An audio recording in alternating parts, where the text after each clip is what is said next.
Welcome to the Week 3 episode of FanDuel.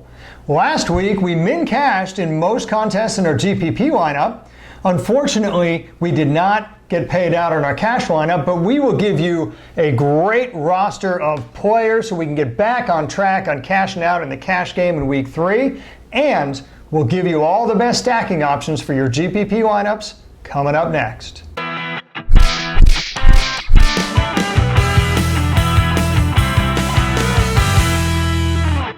Hello everyone, I'm Gary Kurtzman. And I'm Eric Lee. We are the Fantasy Football Consultants. Gary, Week 3, I can't wait to get to, especially after Week 2. Look, the GPP lineup was great, top 21%, most likely you min-cashed. But the cash lineup was not great, and the reason I blame our 3 running backs. In our DFS Master Class, it is normally running back position that is most predictable, so that we missed on all of our 3 running backs was very frustrating. Well, let's talk about each of them. First, Alvin Kamara. Yeah, Alvin Kamara, I mean, really, here's the deal. Drew Brees left in the first half after Aaron Donald's injured his thumb. That laid waste to the entire New Orleans Saints offense. They didn't score a single point in the last 2+ quarters after Drew Brees got let out. Bridgewater did nothing. He did a little bit, but it was anemic, and that was the end of Kamara, Thomas, and everybody else on that offense. That was very unfortunate. And our second running back was Mark Ingram. We really relied on Ingram being a bell cow running back. Well, maybe he was, but he certainly wasn't the bell cow runner, because that was Lamar Jackson. Yeah. And Lamar Jackson in Week 1, only 3 carries for 6 yards. Maybe it was a new Lamar Jackson? No. In Week 2, that ballooned to 16 carries and 120 yards. So it really hurt Mark Ingram's performance. Yeah. And the third running back was Damian Williams. And there's another injury, right? Damian Williams went out with an injury. The thing is, and fortunately it was late in the game, he actually was returning his expected value when he went out for injury. Boy, the unfortunate thing is he would have returned even more than his expected value if he would have stayed in the game, because they went with him in Week 1 late in the game. It looked like they probably would have and could have and should have in Week 2, since they got up late in the game, on the Raiders, and he just missed out on that opportunity. So our running backs let us down. It happens. Lesson learned with Ingram and Jackson's role, and the rest can be blamed to injuries. But Eric, I think we got a really good plan here for Week 3 to get us back on track. Let's disclose that plan by going into our FanDuel studio and check out our lineup. Okay, we want to give you the results of our weekly DFS contest. And if you're not familiar with it, we are doing a league from Week 11 to Week 15 on FanDuel, where league participants can fill out their entire FanDuel lineup, and whoever does the best each week for 4 weeks straight wins $32. You'll be competing against us and your fellow viewers. Now, obviously, we have more than 18 people who would probably like to take us down. So what we're doing is we're doing a weekly contest where 2 winners each week will win based on the contest. The contest this coming week is the same as the one last week, which is what running back on FanDuel in the main slate will be the highest scoring. Give us 3 things. 1, your first pick, your second pick, meaning the highest scoring running back, only to be used in tiebreaker circumstances, and then finally, your FanDuel username. We can't sign you up for the league if you don't have a FanDuel username. And please, folks, remember, first of all, put those in the comment section of this video. Don't put them anywhere else. Got to be in the comment section of this video. And second of all, please do this by 10 o'clock Pacific time Sunday morning. We are going to cut it off after that so we can aggregate and tabulate. That's regardless of whether you're picking somebody in the morning game or the afternoon game. And finally, please remember that when Eric says main slate, he means main slate. He means they need to play on Sunday morning or Sunday afternoon. Please don't pick a Sunday night running back. Please don't pick a Monday night running back. We tabulate the results prior to that. We did have a few people that did that. We actually had a couple of people forget to put their FanDuel ID. That's another must. I know I'm repeating myself, but more for emphasis. We definitely need that ID. Definitely need it by 10 o'clock Pacific. Definitely need it in the comment section of this video. Okay, so the winner last week, no one, Gary, picked Dalvin Cook as their number 1 back. nor did they pick either the two other backs that, including your San Francisco 49er. Yes. It went down to Saquon Barkley. Unfortunately, a lot of people picked Saquon Barkley. Andre Marshall qualifies because he picked Saquon Barkley, followed by Dalvin Cook as his tiebreaker. Nice choice. Then a lot of people picked Saquon Barkley, followed by Ezekiel Elliott. 4 people picked. Only one can make it in as a qualifier, so we got on the screen the Wheel of what Names. What are we going to do here? Let's shuffle up the names. There's no funny business here. Shuffle. Stop. I'm not looking. Stop. Let's hit the wheel, folks. Who won? Is it going to be Michael? Is it going to be Dennis? Is it going to be Shane? Is it going to be Neil? It's going to be... Is it Michael or Dennis? It could go to Dennis. Okay. The one that doesn't have a last name. Congratulations to Dennis. You qualify along with Andre. So let's get into week 3. Well, hopefully this will be as exciting as the wheel. What's our lineup? I can spin these names if you want me to, Eric. Who are we going to pick? We spent a lot of time on this lineup trying to make sure we get back on track for cash.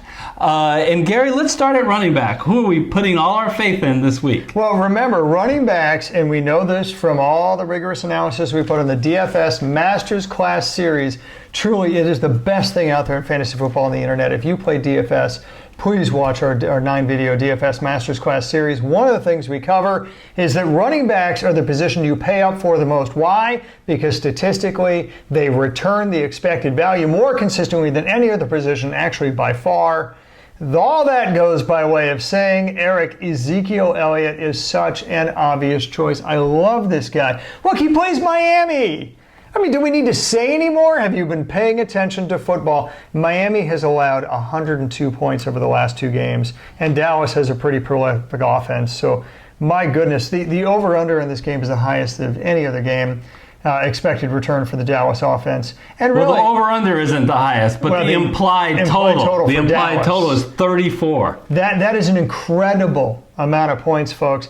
And most of the offense should go through Ezekiel Elliott. The way you beat Miami is you run on them and you throw them over the middle, although at this point you can basically beat them anyway. You just show up. I heard you beat them. So the offense should go through, and certainly New England had this blueprint with their running backs. It should go through the running back. And Ezekiel Elliott, need I say more, he's one of the best running backs in the NFL anyway. It's the dreamiest of all possible dream matchups. 8,800. Eric, at the end of the day, I don't know why this guy isn't the highest salaried running back. Even if he was, I would still pick him. You won't get a better opportunity than this. And don't worry about a blowout. If it is a blowout and they pull him, that means he probably did extremely well. So don't worry about that. Although I think Dallas will at least score a little bit of points to keep the starters in a little bit longer. Let's go for the number 2 back, Gary.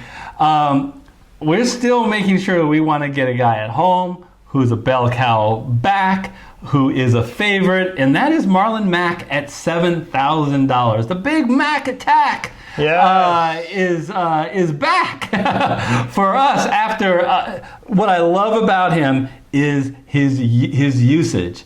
First 2 games this year, how many touches? 25 and 22. Absolutely. And he faces an Atlanta team that in week 1 was completely torn apart on the ground by Minnesota and Dalvin Cook. This looks like a great opportunity for Marlon Mack.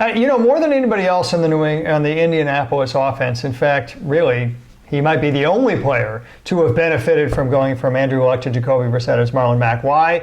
Because it all seems to run through the running game as much as humanly possible. Unless Indianapolis falls really behind, you can expect Marlon Mack to get a significant number of touches. And Gary, could you lift Marlon Mack higher up so they can see, on the scroll up so they can see that 29th ranked? It just all the way up. So we're not blocking it. All right. Yeah, there you go. Thank you very much. So the reality is this: Indianapolis, at least if you believe the Vegas odds, is likely to win this game, right? And second of all, from an implied point total standpoint, they're gonna score an above average number of points. You take that all into consideration, and the fact that Indianapolis's modus operandi is run it through the running game, run it through Mack. That's just an incredible opportunity for only $7,000. I love the value. I really love the height of this floor. All right, we spent a lot of money, which probably means now we should save some money. We don't like saving money. And wide receiver, this guy is too much of a bargain to pass up. At wide receiver, at $7,800 is Keenan Allen. Gary, he has averaged the first 2 weeks 12.5 targets a game, including 8 receptions for 110 yards. I'm telling you, in the post Melvin Gordon era, and with no longer any Hunter Henry, I mean, they are really utilizing Keenan Allen. Yeah, I mean, what you want for every position, really, in your cash lineup is the highest floors possible. If you get the lineup with the highest floor, it's going to return its value most consistently, and you're going to win most of the time.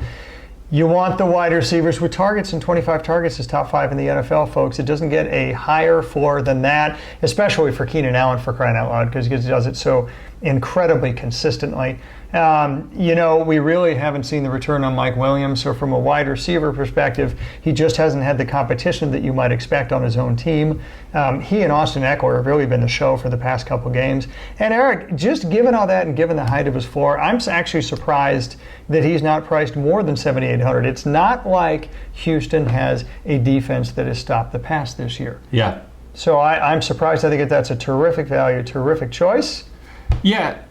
So we're going to pair him up with another guy who gets a lot of targets, but is a little bit cheaper at $5,900, the Buffalo Bills wide receiver John Brown. Scrolling. What I really like about John Brown, besides being $5,900, is that's a lot. Everybody seems to think of him as a deep threat, and he is. He's a deep threat, but he is also catching shorter passes. Caused by that is he's getting a lot of targets. Yep. 9 targets average so far this year, 7 receptions, 98 yards. So you really love the production that you're getting out of John Brown. He really has a connection with Josh Allen. And look who he goes up against. The Cincinnati Bengals. I don't think anybody in any fantasy league drafted the Cincinnati Bengals defense, did they? I don't think so. The Niners just marched up and down the field on these same Bengals a week ago. It's in Buffalo. Yeah. I really like that pick. Even Seattle, that's a run first, run second, run third offense, passed a lot on them in week 1. Look, here's the deal. We knew it from the preseason. We know it during the regular season. John Brown is the wide receiver 1 on Buffalo, and it's not close. For a wide receiver 1 to be only $5,900, you just don't see that very often at all. Great, huge, humongous value. You want the guys with the high floor. He leads Buffalo in targets, probably will every game this season. Really, his only competition, I think, is Singletary that might not even play. And although my Seahawks didn't have a big volume on the Bengals in week 1, they were very efficient. They really took advantage of that Cincinnati Absolutely. defense. I love the floor on this huge value at $5,900. All right, Gary, where are we going to go as the last wide receiver? Well, the guy I like, who's about 4 or 5 receivers down, is Emmanuel Sanders. And Eric, I think maybe it's just that FanDuel has a short memory. I'm stretching to figure out why he's only $5,700 on FanDuel. First of all, 3rd most fantasy points of any wide receiver in the NFL this year. Okay, that's incredible. Will that last? Probably not. But I'll tell you some great telling statistics for why he should still maintain at least most of that value, and how most of this is absolutely not a fluke. He is the top 10 in targets, and that is unlikely to change. He is the clear wide receiver 1 on an offense that falls behind every game, and quite frankly, the weapons they have on offense is highly likely to continue to fall behind every game. That means volume. Who else is going to suck up that volume? It's certainly not Royce Freeman. It's certainly not Patrick Lindsay, and it doesn't seem to be Cortland Sutton. It's Emmanuel Sanders. That was true at the end of the season last season. This is not a fluke. It's simply a continuation of what we saw last year. And Eric, if you can get double-digit targets on any offense, then $5,700 is a low price to pay. I love this guy. He clearly has a rapport with Joe Flacco. And like he said, in just 2 games, he's averaged 10 targets. He's averaged 8 receptions. He's averaged 92 yards. For this price... a touchdown. Yeah, touchdown each game. For this price, we like it. So we'll take that to the bank and move on to tight ends. So we have spent a lot of money. That's a good thing. Yeah. A lot of it on running backs, which is the right place to spend. So we're looking for bargains. And Gary, if you're looking for bargains, what you're hoping at tight end is you can just get an opportunity. And the game where opportunity is everywhere you look is the Dallas Cowboys and the Miami Dolphins. What was the implied points scored? 34. 34. That is sky high, unbelievable. There's going to be opportunity for everyone. Do I think Witten is the best tight end? Of course not. He's $5,000. But here, in a situation where Witten has caught 3 and 4 passes in the first 2 weeks, each for touchdowns, I think he has an excellent opportunity in this game to get a touchdown. And if he does, he's going to get way over his value of his price. And especially because the blueprint to beat Miami, other than to just show up, as Eric mentioned earlier, is to run on them and pass over the middle. Well, we got the run on them. We already got Ezekiel Elliott. Now we're getting the pass over the middle with Jason Witten. Folks, it's just, everything is situational. Everything in daily fantasy depends on who the matchup is. And the dream matchup for a tight end is the Miami Dolphins. That's why you see that green 25th. It probably in real life should be about 30 seconds. 32nd, with all due respect to Kansas City, who also doesn't guard over the middle very well with tight ends. This is just, it's situational, it's a matchup, it's a great opportunity. You got to go with the tight end almost whatever team is facing Miami. But in this case, Witten's a pretty good tight end in his own right. All right, so if you look up at the top of your screen, you see that we can spend $6,600. And remember, defenses are not something that we need to spend a lot. So now I think we can look at quarterback. And Gary, we've said many times that when you pick a quarterback, you'd love to get one of the top guys, but it's not a necessity. It's a luxury.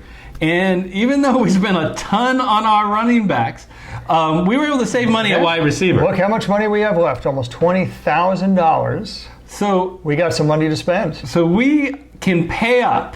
And the guy that I'm looking at, we have to attack that Kansas City game. That Kansas City game has 55 points over and under, by far the highest over or under on the main slate this week.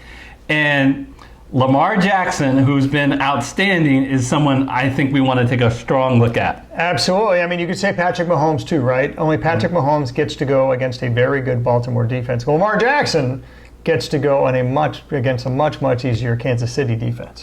Yeah, and with Lamar Jackson, who's been incredible this year passing. I mean, he's had 2 monster games, one with his legs and one with his arms. He threw in week 1 in the air over 300 yards, 5 TDs. That's incredible for. It was against the Dolphins, but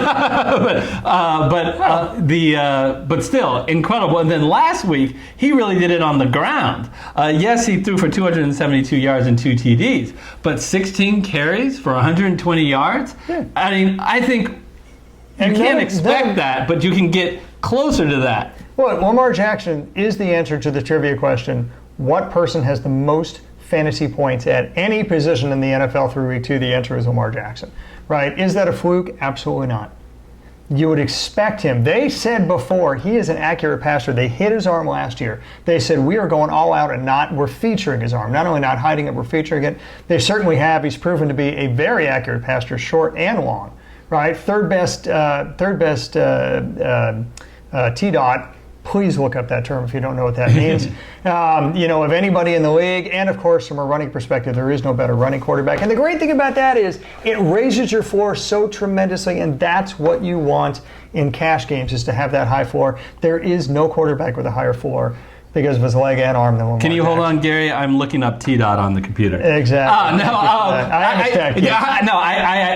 want to add a little bit with Lamar Jackson is he's got weapons this year, Gary, that he just really didn't have. Mark Andrews is turning out to be a real weapon that he has a lot of cohesion to. And, of course, Marquise Hollywood Brown is been sensational this year. Absolutely, no question about it. So, Eric, we got $11,300 to spend. And remember, defense, that's a relatively low-value item. Right. So we still have a lot of money to spend on the flex position. Yeah, and Gary, we had a decision to make, and we talked about it. There's a lot of fanfare out there, and I think the public is going to go all in on the Dallas defense, hunting for another huge game like New England did. But I want to caution you, Dallas's defense is not New England's defense. It's not even close. So we don't think it's worth it. Now, you also can pick New England against the Jets, who's going on a third-string QB, but we want, instead of spending way up on a defense, we're going to actually spend a little less on a defense to get a better flex player, and the guy that pops up to our eyes is once again attacking that Houston game with a pretty high implied total for the LA Chargers is Austin Ekeler. Yeah, and I thought you were going with defense. Forgive me, I'll go back to the flex position here. But Austin Ekeler, no worries. Let me scroll down to Austin Ekeler. At 7,600. At 7,600, so here he is. Let me get to the top of the screen. And it's so easy to pick Austin Ekeler. First of all, what was that trivia question I just said a while ago? Who has the most fantasy points at any position? Lamar Jackson. Who's got the second most fantasy points at any position? Believe it or not, it's Austin Ekeler. It's amazing that it's not a quarterback. Never have a running back that high. It should be quarterback.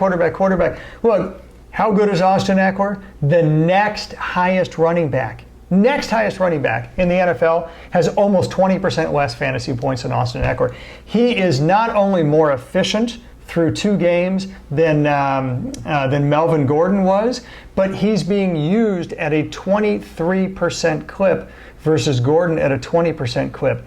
Does that sound like much? Well, it sounds like a lot to me because that's literally 15% more. He has 15% more touches than Gordon, which is probably why he's about 15% higher than the next highest running back in fantasy points. You gotta love the usage and you gotta love the efficiency. He is an RB1 with as high a ceiling as anybody in the NFL. This is an absolute nightmare for Melvin Gordon's negotiating position. Oh my God. So he's just going to have to wait his 8 weeks before he signs. 10 weeks, yes. 10 weeks. And that giant sucking sound is his leverage going right down the toilet, folks. Ekeler continues to perform. So we'll select Austin Ekeler. I think, again, we're picking by far the 2 best weapons on the LA Chargers in Keenan Allen and Austin Ekeler.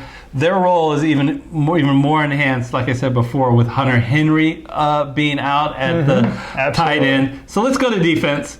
We have $3,700 left. So I'm going to scroll by all these red teams in red. You see the salary over here in red. Can't afford some good defenses, but there are some defenses out here that I think are well worth choosing that we can't afford, Eric. And one of them that catches my eye is the San Francisco 49ers. The Niners always catch your eye, Gary. Okay, fine. I'm a Niner fan, but let's answer. That's all right. I'm a Niner fan because we picked them in week 1, and they really helped us out. Well, Eric, I love what Robert Saleh has done with that defense in the past year plus here. I mean, first of all, San Francisco defense is the second highest scoring defense in fantasy this year. Oh, by the way, the number 1 was the New England Patriots that just rolled up God knows how many points on the Miami Dolphins last week. So, really, other than that incredible outlier, the San Francisco defense has been incredible. Look, here's the deal. Eric, they get at the quarterback. They've had 7 sacks in 2 games.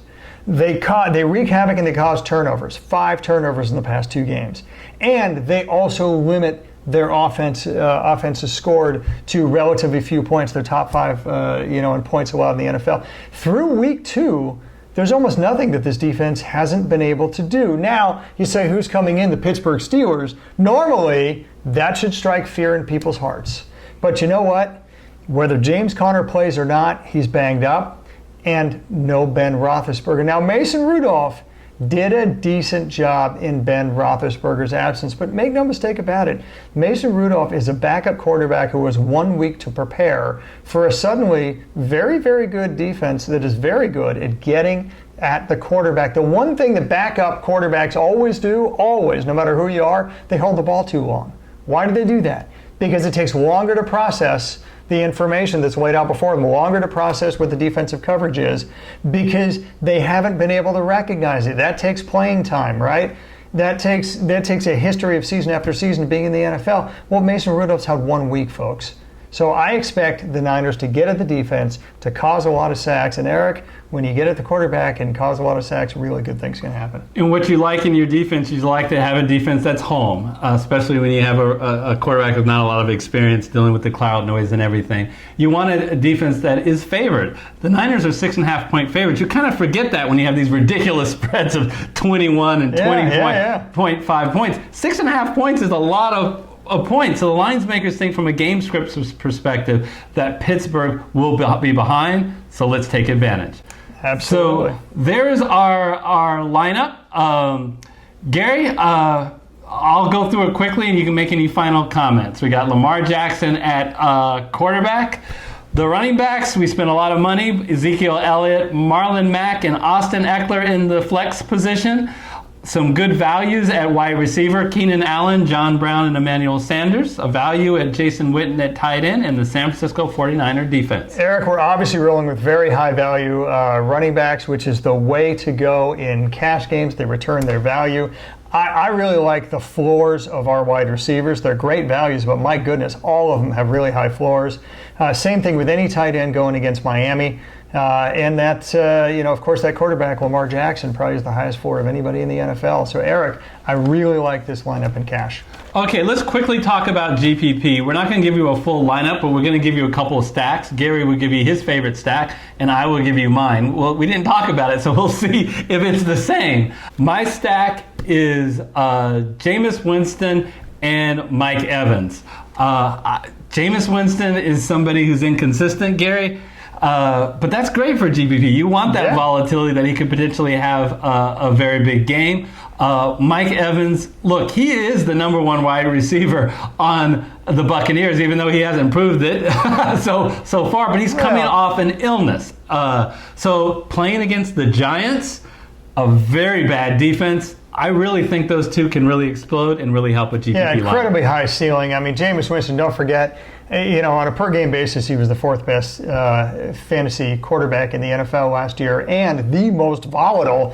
In fact, throw Ryan Fitzpatrick in there, too, and you love that. You just love that in GPP. For me, I personally am going with Lamar Jackson and Marquise Brown. The matchup is incredible against Kansas City because, of course, that pass defense, they get up on you. First of all, they don't have a ton of talent in the pass defense to begin with, and I'm being kind.